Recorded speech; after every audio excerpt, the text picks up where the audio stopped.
Happy Monday, everybody. It's Jim. It's Amadeus and soccer. And Amadeus, you have a nice weekend? And if so, what did you see anything interesting over the weekend from a soccer standpoint? Yeah, I was just watching a lot of South American soccer. We had a good Saturday, extended my run in the Brazilian league to 10-0, but yeah, we had a 3-2 day yesterday, so still on a 13-2 run, still a winning day, but It's not a bad the run. 13. yeah, but the perfection is over now. But yeah, definitely there was some interesting games in Brazil, especially yesterday. Botafogo played Palmeiras, and those are the two top teams in the league, and that was a huge match because Palmeiras was at home. And a win for them would have put them within 2 points of Botafogo for the lead of the league. And Palmeiras was the favorite team coming into the season to win the title. And Botafogo, they were dominated that whole match, but they squeaked out a goal in that first half, and they're a very good defensive team. So once they got that goal, they just kind of sat back, and that was it. They won 1-0, and they put themselves now 7 points clear of the second place team, Palmeiras in Brazil. So obviously, we're still early in the season. We're not even halfway through the season yet, but the race is really starting to. Yeah. That was a big match. Palmeiras at home, they could have cut it down, and now they're going to just have to hope Botafogo regresses at some point and Palmeiras goes on a run. That's what's going to have to happen if they want to pass them now. That could be the one, huh? Yeah, they were a surprise, Botafogo. They were one of the favorite teams for sure. Mm-hmm. It's funny. One of the big soccer stories had nothing to do. This is over the weekend. Had nothing to do with anything on the pitch, and that was there seems to be a battle going on in, of all places, Japan. And normally Japanese are very supportive of the national team, but at this point in time, no one in Japan has solidified the TV rights to the Women's World Cup, and there were literally marches in Tokyo over the weekend of women, pissed off that some network in Japan has not yet, committed to, to the World Cup. I mean, and it's being played in Australia. So in fairness, the Japanese, I assume, are figuring they're going to have some pretty decent, a traveling squad there of fans. And for some reason, the Japanese TV networks have not yet worked that deal out. And, I would not want to lose 18 to 49 women demographic if I'm a TV network in anywhere, let alone in Japan. But it was, to me, kind of odd because, Japan has always been supportive of pretty much anything from a sports standpoint. They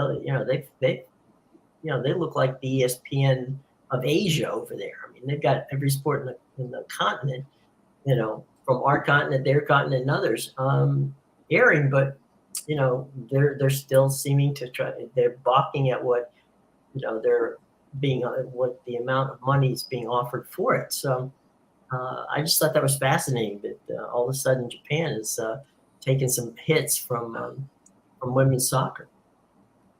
Well, I mean, good for the people in the streets, because I'd be pissed off too. That's a disgrace. You're not even going to show your own national team in the country. And on top of that, Japan has a top 10 team in the world.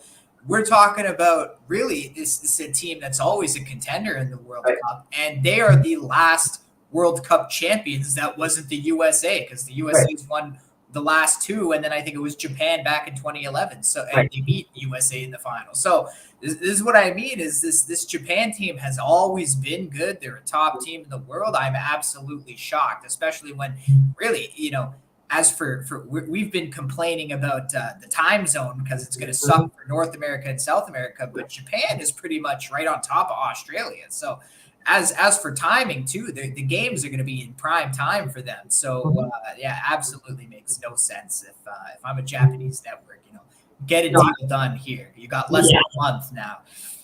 Well, I mean, the funny thing is that Fox when Fox bought the rights to World Cup here in the United States, uh, it was you got both. In other words, you bid for the package of the men and the women. So they packaged it together so you couldn't just get the U.S. men's national team, you got the women's national. And as you just put out, you know, more people tend to want to watch the women because they actually win, as opposed to men who actually don't. So that has been a bone of contention. Now there has been some, you know, conversations, although it has not gotten to where in the next cycle that the women have been trying to get the, the soccer federation to split it so that the women could have their own TV deal and they could have it for themselves. I don't know that that is something that's coming. It doesn't seem to be something that they want to do, but we're still, I think, one or two cycles away before that it has to come up. So we'll see about that. But, I was surprised because, I mean, sports in Japan are huge. As you say, the women's soccer team is a international treasure. So we'll keep an eye on that and make sure that people who are watching us, perhaps over Well, Asia, especially when you have one of the better teams in the world, it really makes no sense because, like, yeah, the Japanese men's national team is good, but we saw what they did in December. They can't keep up with the Frances and the Argentinas of the world because those are just the dominant countries in the men's. But it's very different in the women's. The dominant countries are the North American countries, right? You get some of those Asian and South American countries that you don't necessarily always see dominant on the men's side. Right. So absolutely, if you're Japan, you have a better chance of winning the Women's World Cup. So I don't know why you wouldn't want to show it on TV. Now, let me ask you: in basketball, in the women's game, it's very much a fundamental game, right? It's not a one-on-one kind of like NBA type. The WNBA is more of a team game, and it seems to me that the women in the national women's team here in the United States, I can't speak for Canada, but they seem to execute the basics very well. I mean, so it's not flashy. It's not particularly. It's not like the Brazilians with the Samba boys, but it's tactically they do everything pretty well, and that's been their MO for success. They can plug and play different people in there because the system that they have works well because they play, a team game. Is that a fair observation from what you've seen? And what about the Canadian women, who also are good soccer? Yeah, I'm actually I'm not too sure about the Canadian women. I haven't really seen them play too much. I don't. They're in your backyard right now. I know, but I don't focus on too much, even with the men's, on the national basketball because I find, especially with the men's, like obviously the USA has the best players, right? You get the best basketball league in the world. But, when it comes to these international events, sometimes they underestimate the other teams. Mm-hmm. And these European teams, like France has a very good team, right? They play champions. I'm sorry, I'm confused. I'm talking about the Canadian and the American women's soccer teams play a team game. I use the. I thought you were talking about the basketball team. Okay. I'm using the analogy that they play more of a team game like you would in basketball, a team game. So my apologies for screwing that up. But yeah, no, it's the U.S. and the Canadian women's soccer play fundamentally solid games, which is why they're successful. I'm asking if that's your observation as well. Yeah, definitely solid. Both teams have a solid core. Obviously, USA is the best team in the world right now. They're even favored to win this Women's World Cup. And honestly, they're probably going to be my pick to win the World Cup, the two-time defending champions. But even Team Canada, they have a top 10 team. They may not be as good, but they're always, they're always there in like the bronze medal match or something. So they're competitive. they're a very good team. And I've seen them beat USA every now and then.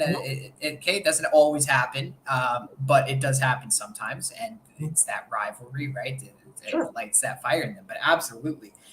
They play very, very good team game. A lot of passing. It's all about setting up, trying to find a way into the defense. A lot of the time, depending on the team, right? But with the men's, you can find that there are good teams that they have to play a lot of possession or try to pass the ball and work their way into the box. There are other teams that can just pick you apart.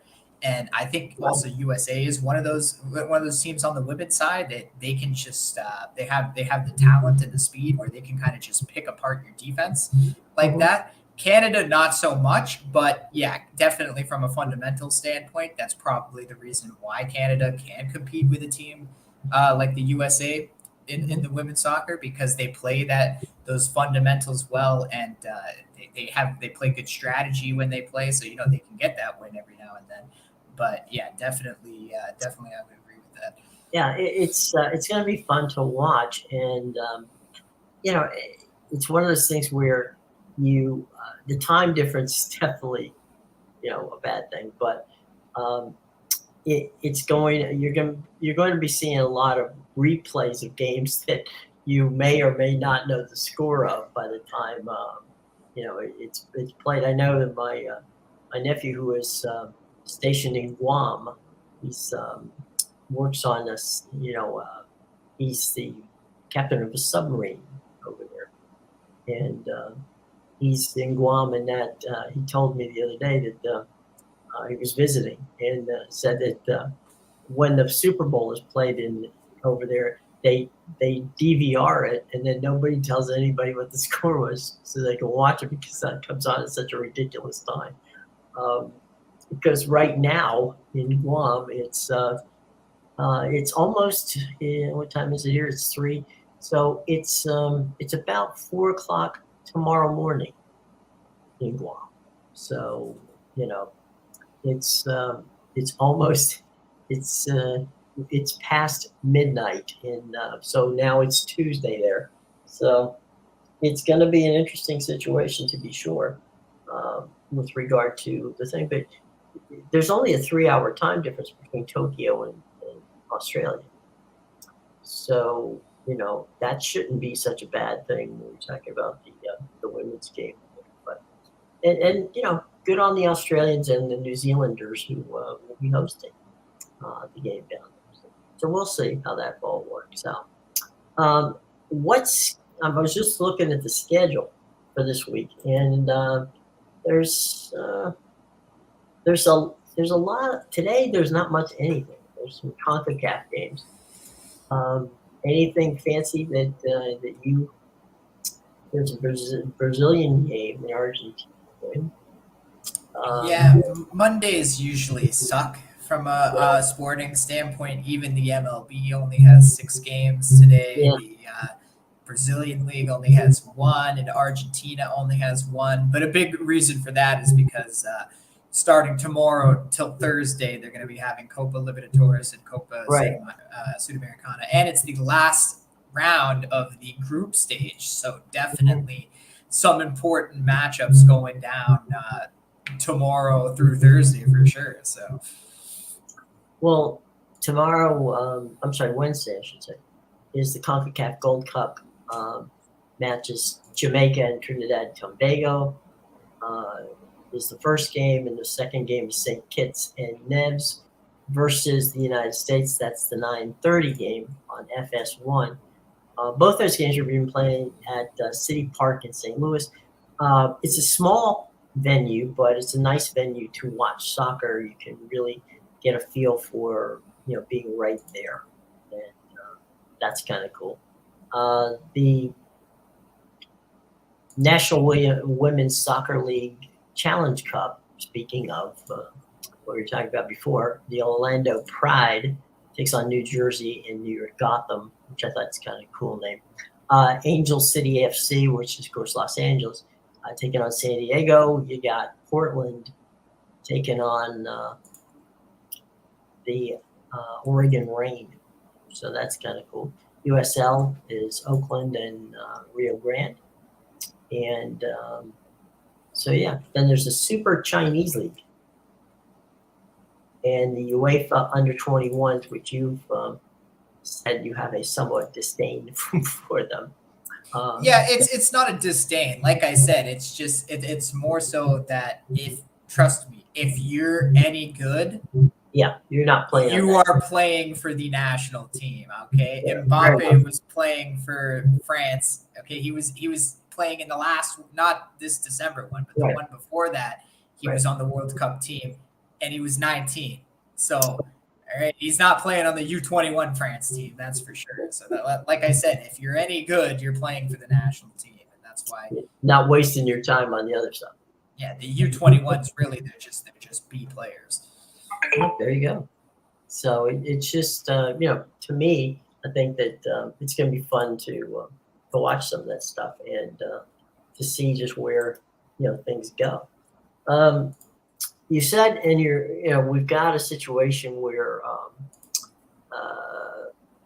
in Major League Baseball it was a bizarre weekend, as you brought up in the pre-show, that the Angels bats have suddenly awoken and are pounding on people.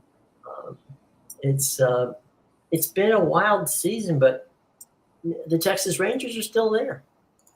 They don't seem to want to go away. And the Orioles remain where they are. The Rays, Diamondbacks. Well, the Rays and the Diamondbacks are playing starting tomorrow. That's a series that might be pretty interesting.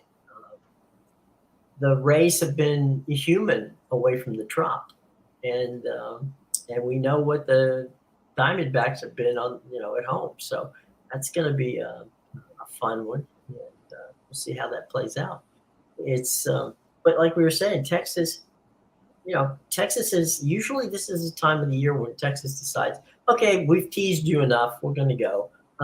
But even without the help of some really quality players that they're got banged up, including Jason DeGrom, they're still there, and so you're like, okay, you've caught my attention. Now let's see how far you can go with this. Really, they don't even DeGrom. They don't even need DeGrom with the way that Eovaldi, Dane Dunning, Martin Perez has been all right. He's not the guy he was last year, but he's still been pretty decent. They have some solid starters there.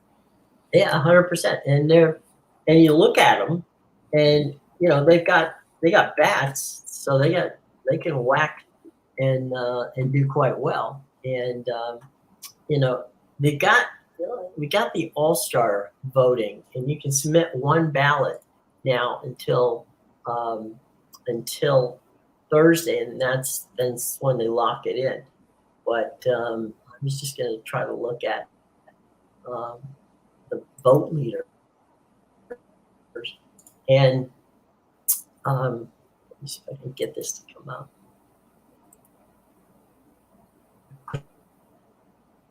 The games in London, that didn't seem to. I mean, they drew decent crowds. It was Cubs and the Cardinals, and that they drew 50,000 for each of those. So that should be interesting. I don't think anybody's pondering a Major League Baseball in London anytime soon. It's funny. I had somebody ask me about that series.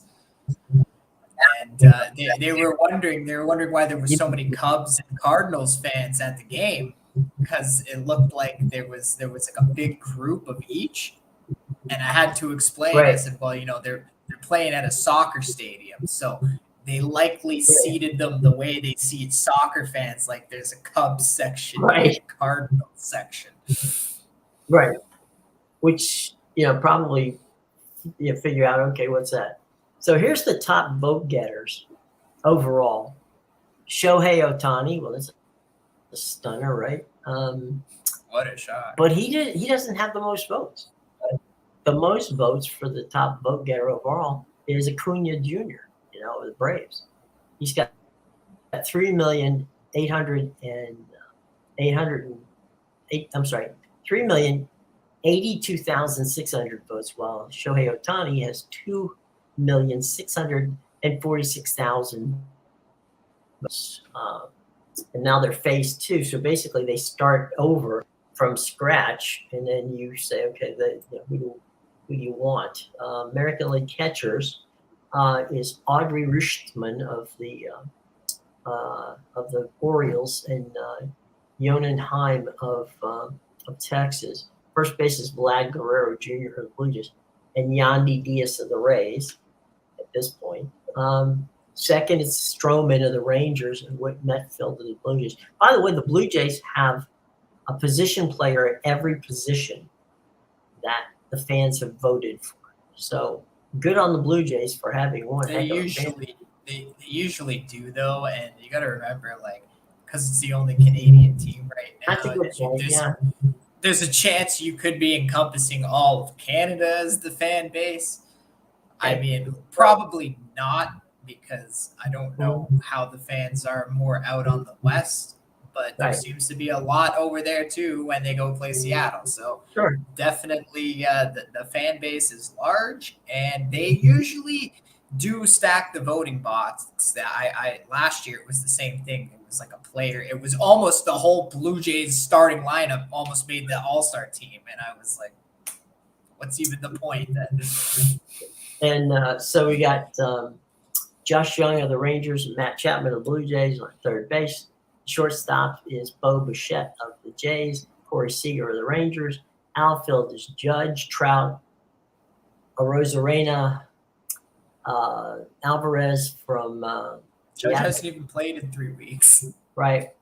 Kiermaier for the Blue Jays, and Aroldis Garcia of the Rangers. So quite a bit of that in this situation. National League, Sean Murphy of the Braves, Will Smith of the Dodgers are your catchers right now. Freddie Freeman, first base, Matt Olson of the Braves, which is ironic because basically you're talking about two guys who get traded for each other in different ways. Here's an interesting fact. Did you know Freddie Freeman leads the Dodgers in stolen bases this year? I heard that, but I wasn't. I'll be honest, I wasn't convinced. But no, he leads them with 10. Right. 10 stolen bases. That leads the Dodgers. And you're thinking, okay, Ozuna, you could get 10 in a game, and it's like, I guess not. I guess those bigger bases, Jim, they're helping Freddie. He box bases, making Freddie go. Luis Arraez of the Marlins and Ozzie Albies of the Braves. Second base, your shortstops are Nolan Arenado. I'm sorry, third bases Arenado of the Cardinals. Austin Riley of the Braves. Shortstop is Orlando Arcia of the Braves, and Francisco Lindor of the Mets. A lot of Braves. They're like the Blue Jays of the NL. Yeah, they are. JD Martinez and Bryce Harper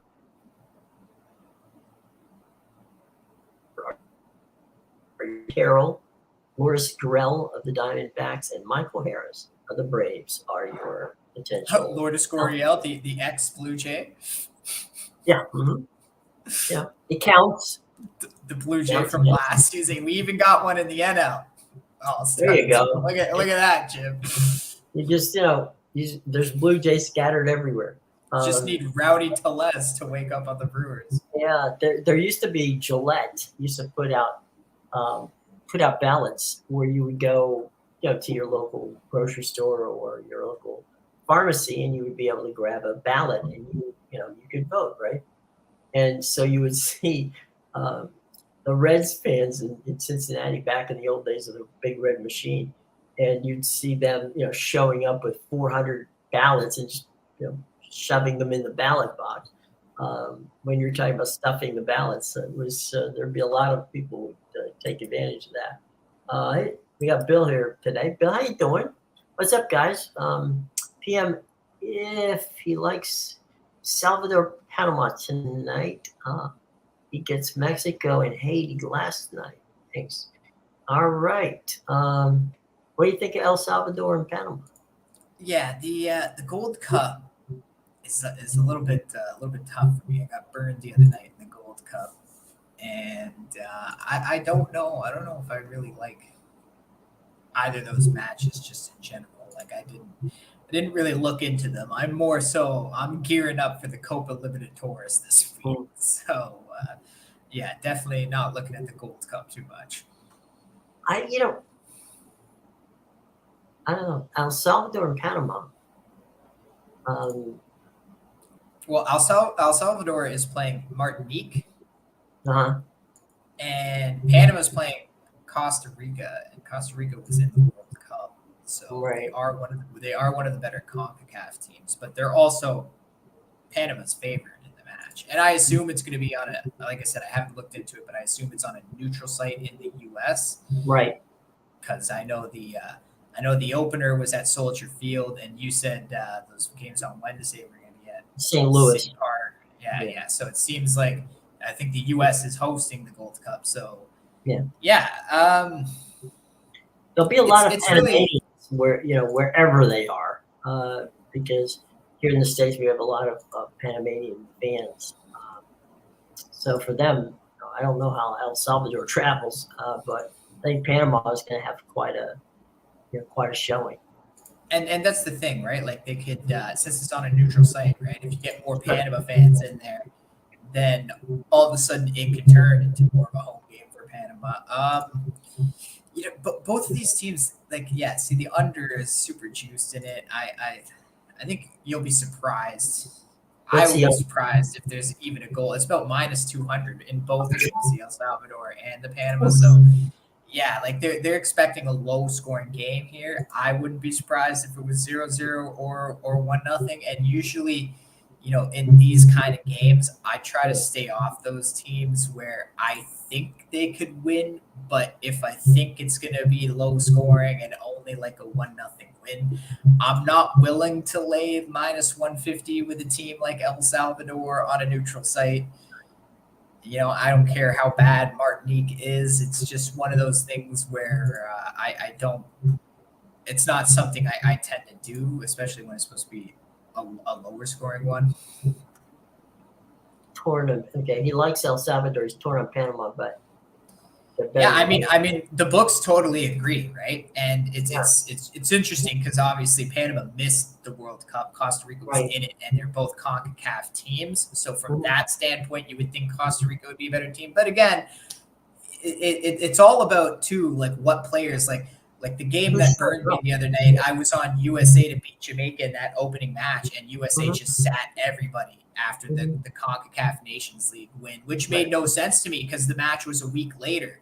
So they had plenty of rest. I get it's their off season, but like, man, if you're getting called up and you want to play for the US team, you don't play for them. Don't just be like, it's my off season. I'm only going to play every other match, right? Like you either commit to the team or you don't. So this Gold Cup, I know I saw Jamaica's got a really good team. They got they started Michael Antonio in that one. I think they're going to be a threat probably in the Gold Cup in general. I know they've had a few deep runs in the past. USA's kicked them out of the semifinals and finals a few times over the past years, and they got obviously Michael Antonio from West Ham. They got Leon Bailey, who's really good. Their goalie's Andre Blake from Philadelphia, and he's Mhm. probably the best goalie in the MLS in my opinion. So definitely, I think maybe Jamaica might be a little bit of a dark horse, Mhm. but other than that, like USA, I still think is going to dominate the competition. Same with Canada and Mexico when they play these weaker teams. As for these two matchups, it's again, it's one of those where I don't have a strong feel on it. Well, and then as you say, they're juiced, high. So even if you did win, it wouldn't necessarily Yeah. be a big win. Panama's at plus money, so I can see the temptation. But again, the fact that like Panama missed the World Cup and Costa Rica didn't. So I think that speaks volumes in itself. And also with the El Salvador, that one's minus 150, and that could be a game that ends 0-0. So I kind of look at those things and I say, it's not worth me laying the extra 50 cents on that. Sure.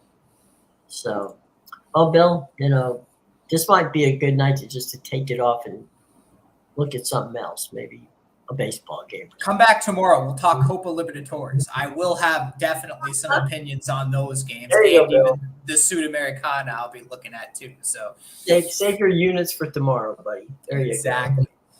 you go. That's sometimes the best bet you make is the one you don't. So maybe that's the way it goes. So we'll get that. If Bill, if you're really looking for a play, I've got a personal bet on Shamrock Rovers at 3:00. That's about it in the Irish League. Okay, there you go. So I'll leave you with that free play. It's not even posted anywhere as a free play or anything. It's just a personal bet I'll make because sometimes I look at games in my free time. And you just like it. So there you go. Yeah. Sometimes I just look at other plays. All right. Before we get out of here, what's tell people where they can find your stuff. Yeah, so you can get my plays at BigAl.com and PickAdvisor.com. I only got 2 up today, 1 in the Argentina League, 1 in the MLB. It is my American League game of the month, so go get it. I cashed my NL West game of the month with the Diamondbacks over the Giants yesterday. Thank you, Bill, for coming up. So big plus money win there. And I also cashed on Saturday with the Phillies, my NL East game of the month. So we're hot with these game of the months. Go get the American League game of the month tonight. And Bill, like I said, Shamrock Rovers at 3. I'll be on that one on the money line. So if you want to hop on that with me, and come back tomorrow because we'll have lots of tours. So tomorrow's the big one. So we'll come back tomorrow and tomorrow, Wednesday, and Thursday. Because unlike Europe, South America does Copa Libertadores and Sudamericana all Tuesday, Wednesday, Thursday, and they just share. Wise, very wise. And there's a ton of games in each too. There's like something like five or 6 usually in these group stages on each day. Obviously, our work is cut out for us tomorrow. Today we rest. Tomorrow we do not. So there you go. Yes. All right. Like I said, it's final round of the group stage, so it's going to be an exciting Tuesday to Thursday. There you go. All right, boys and girls. Okay. Well, Amadeus and I will see you tomorrow at 2:00, and there'll be plenty to talk about tomorrow. So by all means, come on by. Until then, for Amadeus, I'm Jim Lim saying so long, and we will see you sometime at 2:00 tomorrow. Okay. All right.